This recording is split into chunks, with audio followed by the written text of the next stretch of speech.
Welcome back to Morning Express. It's now 6:29 local time, and it's time for what we'd call the dawn debate. And this morning, I'm joined by two gentlemen, and I'll start with my immediate left, Pete Ondeng, and also one familiar face that you may remember very well, and that's Professor Michael Wainaina. Good morning, gentlemen. Thank you for joining us this morning. Good morning. All right. Now, the reason why we have you here this morning is because you are both presidential candidates, yes. And I didn't get that wrong. I'm not talking about them garnering. I'm talking about them being presidential candidates, and not for 2022. We're talking about 2017. That's correct. Come August 8th, you're putting yourself for Kenyans on the ballot to elect you as president. Correct. And so are you, Professor Michael Wainaina. Absolutely. All right. I'll start with a fair question to both of you. And let me start with you, Pete, and why you for president? Well, the decision to become an aspirant or to enter this race is something that has been coming for a long time. I think I can say that looking back over my life, connecting the dots, I can see that I've been on this journey, but I didn't know it for a long time. I have, on the political scene, always considered myself a second row or a back row politician, in the sense as a strategist or somebody who's helping others to shape their message and this kind of thing. Okay. In 2012, I worked with a little bit with Deputy President William Ruto. I supported Ole Kiapi.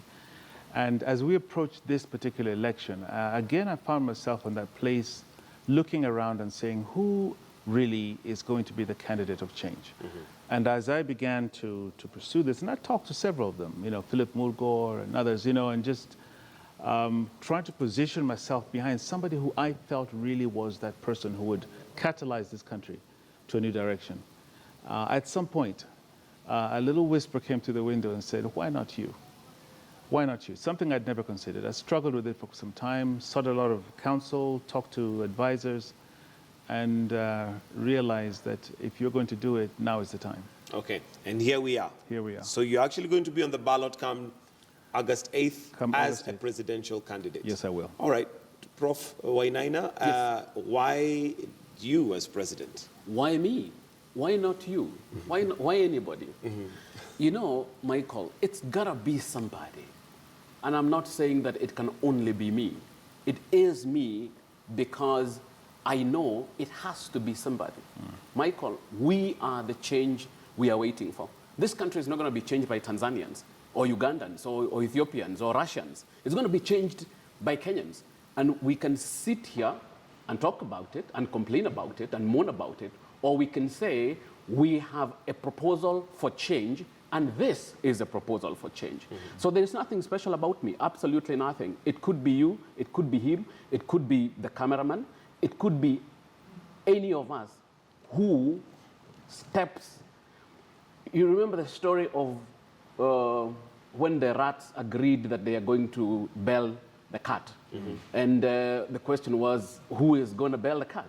It's going to be somebody. There's got to be somebody to put their life on the line. And at this point, let me request, Director, if you don't mind, that you can open up the phone lines just to have in a conversation. And maybe there are people out there who'd like to ask you or put you to the test as to why you should be their president. And let me come to you, Pete, and ask the same question. What do you have to offer Kenyans as president? I have been equipped, prepared. I have worked in places that have allowed me to not just have hands-on experience in working with people at micro level, but also at the macro level, in a way that has truly prepared me for a leadership position at the national level. So it's not just the skills that I bring, but what I really bring to this race is something that I don't see, not just in Kenya, but as I look across Africa. One of the ingredients that's missing in leadership is leadership that cares. Mm-hmm. Leadership that really has a compassion for the people that they're leading. And we are very disconnected. If you look at how we lead our societies, the plans we make, the things that we're doing, the promises even that we make in the political realm, there are things that are so removed from the real lives of people. And many of the people in Kenya today are so disconnected from what's going on at the leadership level. Mm-hmm. You hear a lot of disillusionment. There are a lot of people who are saying they're not going to vote this year. it breaks my heart. And what is it that you have to offer that is going to bring that connection? That disconnection is probably brought about by something, but what is it that you, as Pete Ondeng, has to put on the table that says, look, I am one of you, I understand where you're coming from, and I am able to bring leadership that is transformational? What I bring is one is a style of leadership that has been missing for a long time. A leadership that listens to people. What we are used to here are leaders who come, swoop into a situation with a helicopter or whatever, come with ready answers without taking time to understand what it is that people are actually crying about. I feel that my experience, my background has given me a direct connection with the people that I hope to lead in this country, both at the institutional leadership level. I've been a CEO of many organizations, including Faulu Kenya, which I was the head of some years ago. I also headed a secretariat here under President Kibaki, the NEPAD secretariat. I have worked at the regional level, international level. So my connection, particularly with the communities that will impact what we're trying to do, is quite strong. And so my own personality and character is what I bring is integrity, but I also bring a skill of listening and responding rather than coming with answers looking for questions. Yeah. All right, Prof, what is it that you have to offer Kenyans then they can say, well, this time it is Prof that would like to vote in as president? There is this, Michael, there is this conception that change comes from outside the people, and it is somebody who brings it to the people. Change, Michael, starts in the hearts of men, and all it needs is a voice to galvanize it. And therefore, I'm not coming here saying I'm offering myself as this or the other. And you have some miracle solution. Yes. Yeah. Michael, I've been blogging for more than 1 year now. And I have been one of the biggest advocates for a new non-ethnic political narrative. And I have said that this country needs one, and it needs one now. And many people do understand that we have challenges in this country related to a political class that does things in a certain way. And change is already in the hearts of Kenyans. Correct. It is not me who is bringing change and imposing it upon them. What I would want to do is to give voice to that desire for change and recognize that the 54 years of ethnicity, impunity, and mediocrity has victims. And these victims, these casualties of the last 54 years, are asking for change, and they want change, and I can only be the voice for that change. And one of the biggest problems that this country faces is that the people who are the casualties of the last 54 years of ethnicity and impunity are the young people in this country. Young people are disenfranchised, young people are frustrated, young people are unemployed, young people are angry, young people are hunted, young people are exploited, and it is time that we give a voice to the disillusionment and the desire for change that is in the young people in this country. And that is why on Saturday, I launched a manifesto saying, honest men and women partnering to youthify and modernize Kenya. We appreciate that this country needs to modernize, but it is not you and me, Michael, who will modernize this country. It is its youth. And when we say youthify, Michael, we are saying that youth and the youth must become the engine and drivers of transformation. The role that we have as a generation is to lay the foundation for that to happen. And that is why I'm running. We need to lay that foundation. We need to start laying that foundation today so that in the next 54 years, our children can live in a modern country. You and me may not live in a modern country, but you and me and Pete have the responsibility of laying the foundation upon which the young people are going to build a modern country. And that's why I'm running. All right, now that's the what. And I'm sure we've listened to many politicians come on set and say how they're going to transform things and change everything. So the word sometimes to the electorate, to Kenyans, sounds far-fetched, sounds good, sounds very romantic and nice, but the how-to. Prof, how is this going to be done? And we cannot ignore the fact that we already have those who've been in the race for a while. We are looking at President Uhuru Kenyatta, who you'd be going against. We're looking at the likes of Raila Amolo Odinga, who's been in politics for a long time. Why would anybody entrust this country into Professor Michael Wainaina's hands and leave an experienced hand like Uhuru or Raila? What have the experienced hands done over the last 54 years? Are we willing to take a risk? Michael, change is a risk that everybody takes. And we have a choice. Do we want another 54 years of the last 54, or do we want a new trajectory? Do we want a new direction? It cannot be both.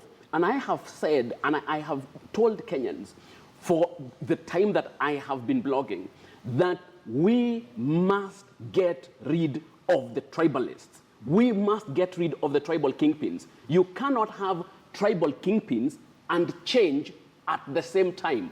It is not possible. And I do not differentiate, Michael, between NASA and Jubilee and whatever else they are going to become. All of them are the same. They are tribalists, they are corrupt, they are former Kanu men, they are Moi political orphans. And if we do not imagine something new, Michael, if we don't imagine something different, we are stuck with them, and we are stuck with the last 54 years. So it is not a question of trust me with change. It is not a question of trust me to do A, B, C, D. It's a question of people saying we need to take our country back. Because, Michael, countries are not built by presidents. Countries are not built by governments. Countries are built by the people. And that is why we've said, if we are going to modernize this country in the next generation, we have to invest in a new generation. We have to think beyond the 5-year election cycles that the political class has given us. So, Michael, it cannot be a choice of we don't want to take a risk on change. We do have a 54-year-old regime that has brought us to where we are at now. Where are we? We are poor, we are divided, we are directionless, we are visionless. If we want to change that, then we must invest in a different leadership, and we must invest in ourselves. All right, I'll come back to you, but I want to hear from Peter Ndeng, and I would still want to know why we need to take that chance with you, given, and maybe you'll give us your track record, but let me come to you, Peter Ndeng, and possibly a similar question. What is it that would convince me as a Kenyan and convince other Kenyans to take that chance? Because it is a chance. He's talked about the 54 years that we've had, but at least we, you know, they say better the devil you know. And yeah, what is it that would give us that? What is it that would convince a Kenyan to take that chance with you? Well, let me say that, first of all, I didn't know Professor was running. I've become a fan of his as an analyst. And now you know. Well, now I know. Maybe at the end of this, you can convince him to join my team. I'll leave the two of you to become now another coalition, if that is the way to go. But anyway, yes, go ahead. Let me tell you, Michael, that my response to your question is a little bit more moderate, because I think there's good and bad in everything. And looking at, I'm going to look at the two candidates, what you call the two main candidates, as you refer to them, Raila Odinga and Uhuru Kenyatta. Raila Odinga, whether you like him or not, has had a place in this history, in our country, that is going to be etched in history. His fight for so-called second liberation, his contributions to the constitutional change, multi-party politics, and so on, are things that have really benefited this country. Him and many others who have walked along with him. And I said this on Saturday during our launch, that my coming into this is not to try to fill somebody else's shoes, especially because of my ethnic background, but to say that I am here to look at today and tomorrow. It is one thing to acknowledge what somebody has done in the past, the good they've done for the country. We're facing a new set of problems. We're facing new issues. The world is changing. The global politics and global economic issues we're facing today, security issues, are things that require new blood, new thinking. And so it's not to take away from those who have done that. President Kenyatta is a man I respect. He's somebody who has done some good in his period here. I respect the office that he holds. But President Kenyatta, by his own words, let me use his own words, in one of the most critical sicknesses in our society, which is this corruption, in a public forum, threw his hands in the air and said, I've done everything that I can. I think you remember this meeting in State House, which broke my heart. It broke my heart because it left me wondering if our leader is saying, I cannot do any more, and we're sinking under this weight of corruption. I said, then we need a new direction. We need new leadership. Mm-hmm. And it is part of the process that led me to the place where I said, I will offer myself. Kenyans have to make that choice. But the question is, why take that chance, if indeed it is a chance? Why? Because, I mean, there's Professor, there's Raila, there's Uhuru, there's going to be maybe others who will crop up. Why you specifically? What is it that you have to bring on the table that you can say, out of all these, this is what I have to put on the table? What I bring, you cannot look at it in the absence of the context. Where we are today with the two protagonists, if you want to call it, the Jubilee and the NASA protagonists that have been presented to us as the only horses that should be in the race. We're heading towards a place where you ask the Kenyan people themselves. Sometimes I think the opinion polls lie. People will tell you that we are actually in a dangerous moment. People will tell you that they actually do not see change coming. They see that we're heading towards a place where neither side is going to concede, neither side is going to be able to stop us from entering into what could be something worse than 2007. But beyond that, you look at them, and I agree with the Professor that if one of them does cross into victory, what new is coming? I don't see at this moment either party telling us that this is what we want to do for Kenyans. It's all about themselves. Mm-hmm. It's all about pointing fingers at each other. Mm-hmm. And so what I'm bringing to the table is a candidacy of hope.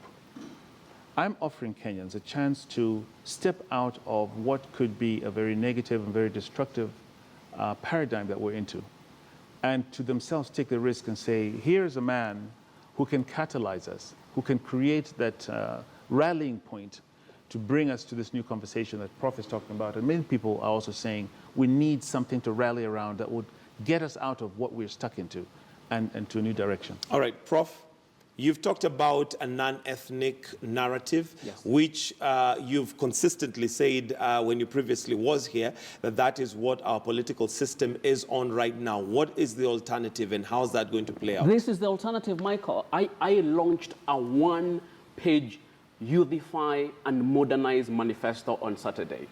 I can give you a copy. I'll look at it. And the reason why it is a one-page document is so that it can be shared on WhatsApp.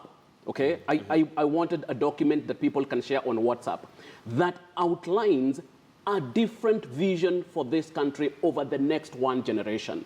That if we want to be somewhere different 54 years from now, we must start thinking about it and laying the foundation now. And in that manifesto, I've said that that foundation is going to be in guiding principles in this manifesto, Michael, is that we are cognizant that the millions of energetic, brilliant, and ambitious young men and women of Kenya are the biggest and most important resource towards the attainment of our intention. What is our intention? To leapfrog this country from a primitive, tribal, third world country into a first world country in one generation. And the people to do that are the youth. We have to invest in them. And we have said, we are convinced, in terms of this intention of modernizing this country, we are convinced that a new generation, predominantly young, quintessentially new, and unwaveringly patriotic, not tribal, is the only viable hope in providing an alternative leadership, a fresh start, a different political dispensation for the realization of our intention. Mm-hmm. And therefore, Michael, my candidature is about laying the foundation for the modernization of this country by investing in a new generation of young people, young thinkers, and young actors. We have 10 areas that we are going to deal with. Number one, if you look at the manifesto, is youth development. And one of the things that we are laying emphasis on, Michael, is laying a nationwide infrastructure for youth development and support. Do you know, Michael, that as soon as a young person leaves school in this country, they are on their own. They are on their own. Nobody cares. There are no structures to support them.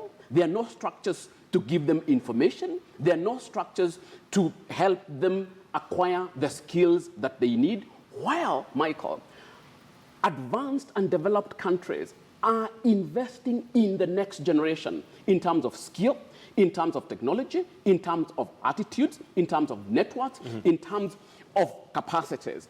We are busy dividing the country along tribal lines and forgetting that we did not inherit this country from our parents. We borrowed it from our children. And once this new generation comes of age, Michael, what will we tell them? Question again, I go back to the how to. I mean, it sounds all good on paper. Yes. And first of all, let me say that your manifesto is on one page, which is different. Yes. I think I'm used to manifestos which are several pages. Which nobody reads. Which nobody reads, which is fine. But the how to. It sounds very good. Like I said earlier, we have politicians who come and sit here and tell us, yes, I will make sure that this road is done. That is and it becomes a story. They get into office and it becomes another story for another 5 years. How is this going to be realized, Prof? Michael, I'm running for office. It would have been a genuine question to ask me if I was still an analyst, okay? If I came with this here as an analyst and said, we need to youthify and modernize, we need to develop a youth support infrastructure, blah, blah. You'd have asked me, how? Now you know how.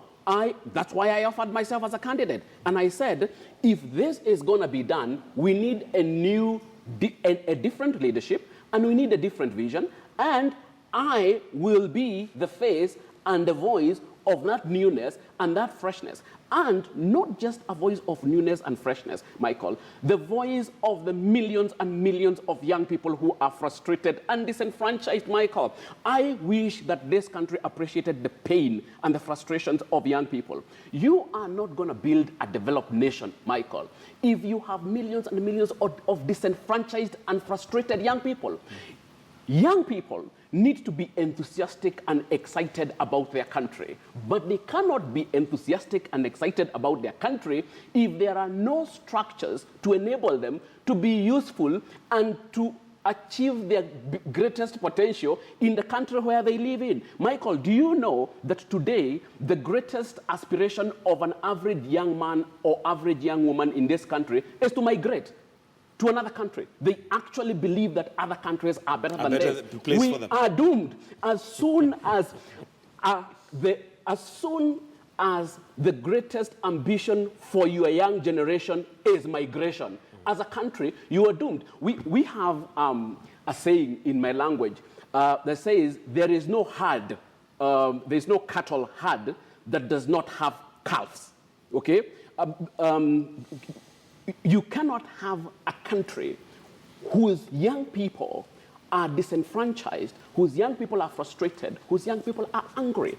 That is the reason I'm running, Michael, to make sure that we make youth and the youth the foundation for modernization. Let me pause you a little bit there, and I'll come back to you. Yeah. And, we agree together, Peter and Deng, that politics is about numbers. And you need the numbers to clinch that presidential seat if it's going to happen. Now, why not? And you've talked about the networks that you've worked with. You've worked with Deputy President William Ruto. You've talked about working with Ole Keapi. And I'm sure you've worked with many other networks that would place you. Why not fix the system that is already there? Why not join arms with them and try and fix it? Or even place your candidature with them and say, look, I am also, but with the current structure that's there. Why start something new? Michael, let me just back up a little bit and just say that my candidature, strangely, it's not about me.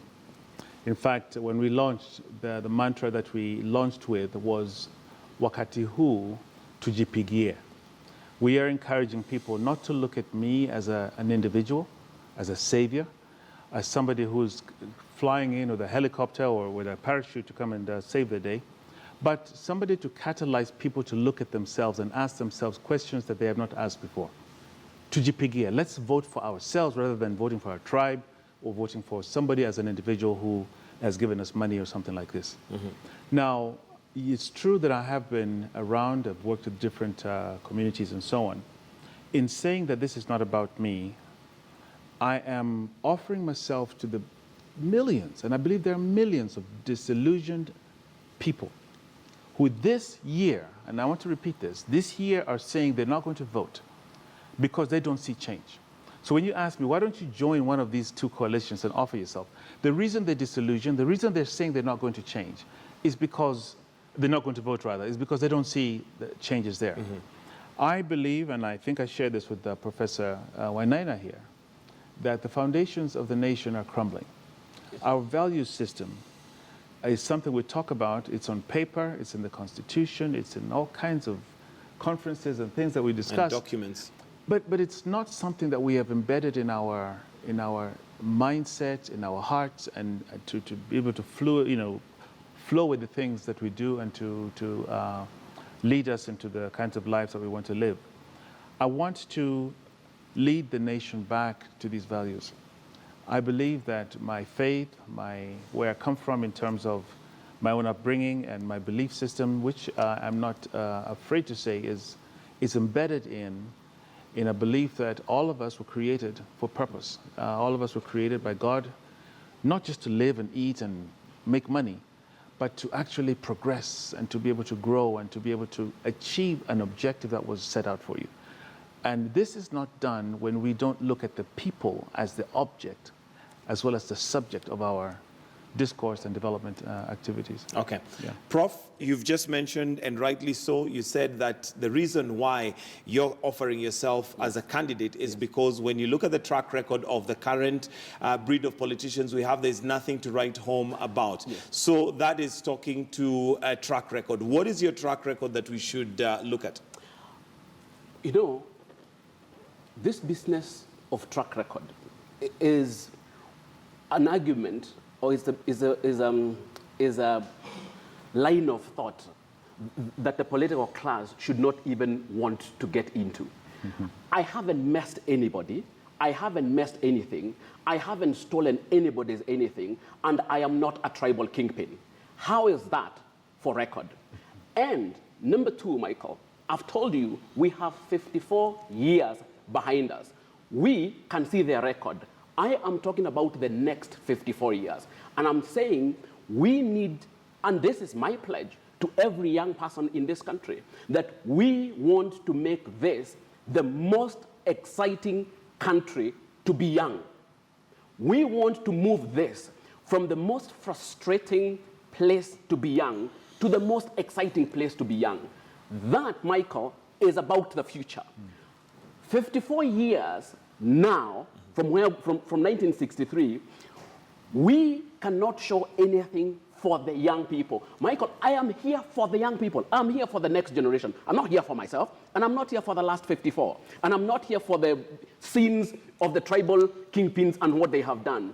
There is need for us to voice the aspirations and hopes and expectations and the potential of young people in this country. And therefore, what is my track record? My track record is going forward. My track record is not going backward. Remember, Michael. But we are judging the current based on the track record. Yes. Based on the 54 years, based on the fact that so far they have not delivered. So we cannot completely negate track record. I agree. So far, they have not delivered after having been given the chance to do so. Okay? And we are saying, you have had your chance. This is what you have done. The people of Kenya are going to judge it. And we think we can do better, especially for the next generation. And we want that chance to do better. Michael, the Bible says, people perish due to lack of vision. Mm-hmm. The reason why we are here, Michael, after 54 years, is lack of vision from the political class. And I will give you an example. The political class in Singapore and Malaysia that imagined the next generation have already made their countries developed countries. If we do not start thinking about the next generation now, the next 54 years is going to end up being like the old 54 years. So track record is, what is the vision for the country and where do I want to see this country in 2067? In terms of my child, your child, can they live in a modern, developed, first world country? Yes, they can. Who will lay the foundation for that to happen? Ourselves, you and I. And that is why I'm running, Michael. All right, Mr. Ondeng, who's in your team? I've got a team that is forming, but I think you should have asked me the same question. Okay, yeah, go right ahead. About track record. Yes, what's your track record? Well, I'm a relatively new face in the political scene in Kenya, but I think I can say that if you're talking track record, I probably have the best track record of all the candidates in the field including at the moment. Prof. Including I'm Prof. a professor. How's that for track record? I'm going to skip through it fairly quickly. I am a financial specialist. I'm a development economist. I'm a CPA by profession. I have worked and lived in over 22 countries, working with both business, non-profit sector, and government. I mentioned earlier that I was the CEO of a microfinance institution in this country, Faulu, Kenya, which I have the pride of saying, and I don't like to boast, of saying that I turned it around with a team of people when it was actually tanking and going under. I left there. I've lived in the Netherlands for 4 years, where I served as an Africa director for an international financial institution, where I traveled and saw this continent in ways that I don't think many of us had that opportunity. Coming back home to be appointed by President Kibaki to serve as the head of the NEPAD Secretariat, which again was a Pan-African position. Since then, I have worked as a leadership coach, as a speechwriter. I've written speeches for His Excellency. I've worked with the Foreign Affairs as a communications advisor. So I come into this thing from a spectrum that takes me from the micro working with the people at the micro enterprise level, small farmers and so on, to the policy level. I've written these with books. I've written a couple of books. My first one was when I was 29 years old, How to Start Your Own Small Business.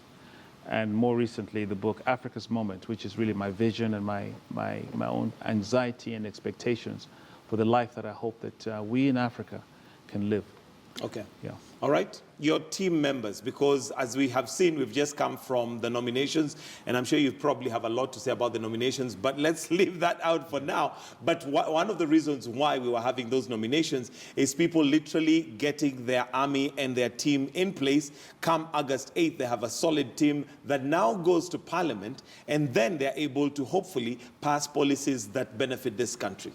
My team members, Michael, is every young man and woman in this country with a dream and with an aspiration. We are the change we have been waiting for. They are the people who are going to change this country. They are the people who will have to step into that space and say, what kind of country do we want? But to change effectively, you'll need legislation. They can't do it outside of... To change it, we need legislation, and we need more than legislation, okay? But, Michael, what kind of legislation are we talking about? Do you know that 70% of the young people in this country, Michael, are outside the legislative process? That one of the most marginalized groups in terms of participation, representation, and legislation is young people. The second one is women.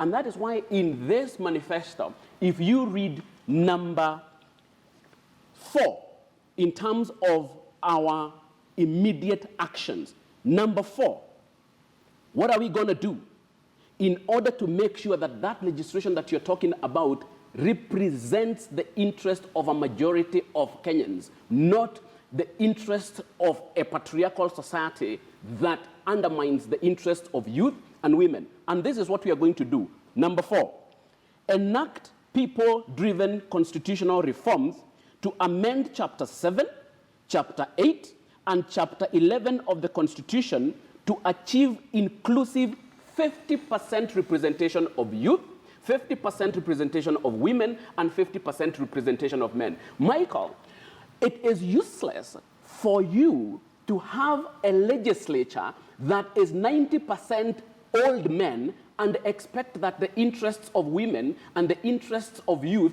are being represented there. So that one of the things that we need to do in order to lay the foundation for modernization, the one I'm talking about, is change the way we legislate, is change the way the population is represented. Young people are 70% of the population. They should be 70% of the representation. Women are 54% of the population. They should be 54% in representation. So I hear you. I agree. We have to have legislation. We have to have legislators. But can we first of all rework the structure of representation to make sure that our young people and our women are represented commensurate to the population? So that, Michael, it is not a question of are we going to have a majority in the next parliament. It is, are we going to have effective representation?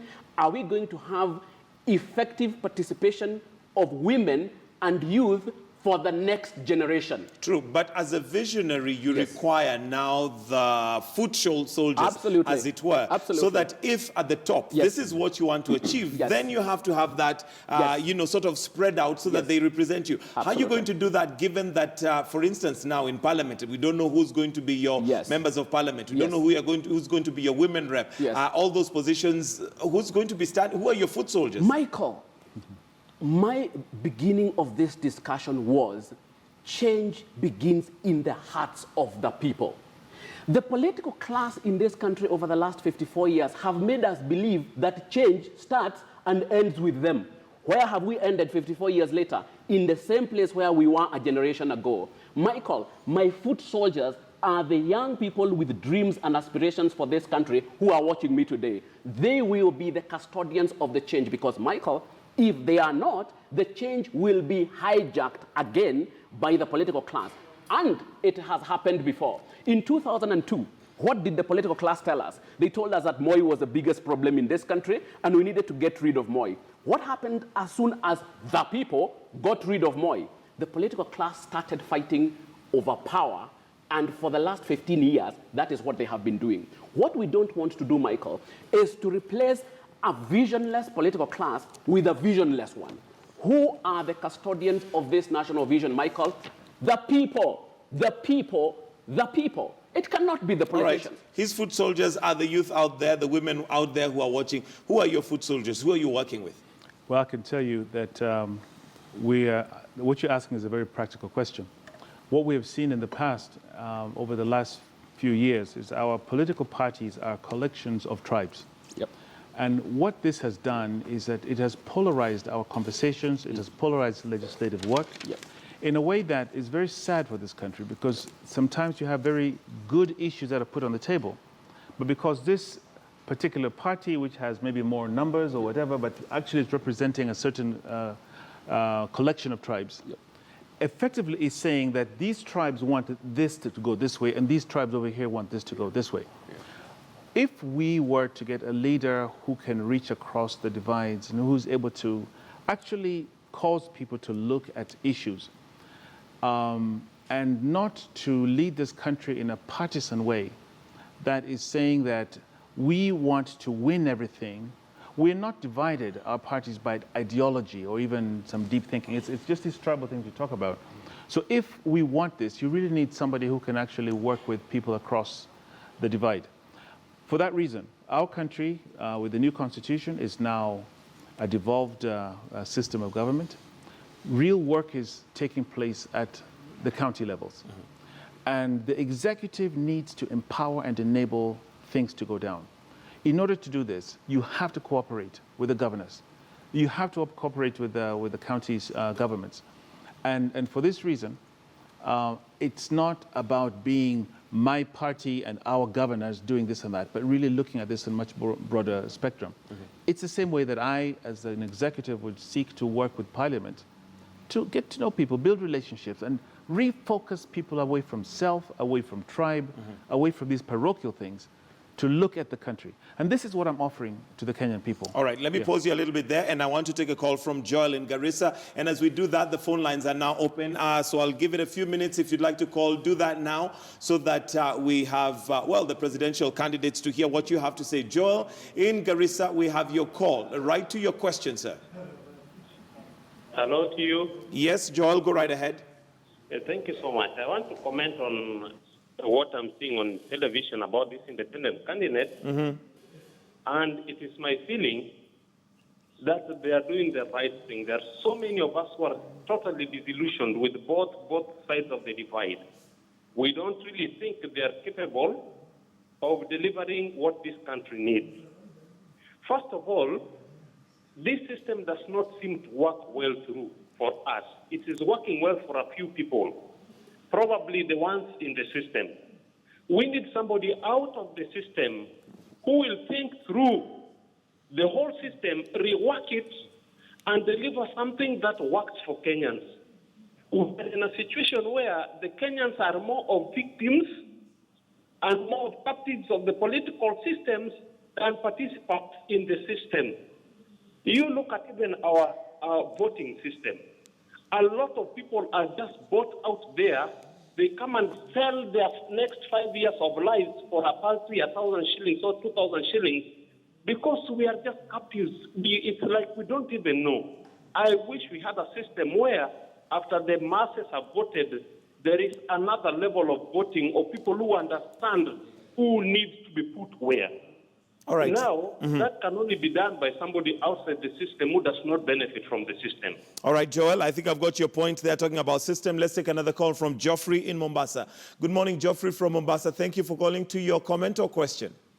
Good morning. How are you? Very well, thank you. Yes, I'm quite excited to see these two guys with very good aspirations for this country this morning. And I want to say that as a country, what we need is perception. Perception is the biggest problem because how do people perceive leadership? And in many cases, leadership has been taken as a tribal. It's actually gauged from a tribal perspective, and that is the biggest hurdle these guys are going to cross. And I'm sorry to say that they have come too late, but I love their aspirations. And as a country, I believe that we need to move from where we are to the next level. And that is the only thing that can actually bring this country to sanity, because the kind of struggle that the Kenyans are going through, I can tell you, is so immense. We need to listen to the problems that we are actually facing today.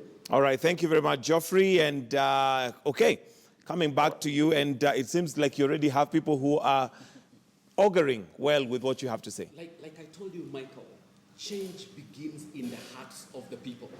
You have heard the Kenyans. They are saying, we need something new, we need something different. What we have is not working for us. All right, Those are the Prof, people I'll talking. pause you. Let me Yes, hear please. from Peter and Deng. Closing comments. What is it that you have to tell Kenyans in just a few seconds?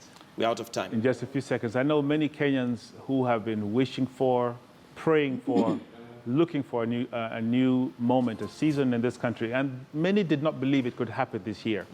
It can happen. It can happen. If we choose to do something different, here we are. Prof, closing comments. If you are a young person in this country, this is your time. We need to youthify and modernize this country. We need to make youth and the youth the drivers and engine of transformation. That is what I am about. That is what the Youthify and Modernize Manifesto is about. We will make this country the most exciting country for you to be young. Thank you very much, gentlemen. That is Professor Michael Wainaina and Pete Ondeng, who are going to be, on the ballot this year, 2017, for the presidential ticket. So we wish you all the best, gentlemen. And I'm sure we'll be seeing more of you as we carry on. And, that's where we end the Dawn debate this morning. But do stay with us right here on Morning Express. We'll be back with the political point, and we'll be looking at it from there. So do stay with us right here on KTN News.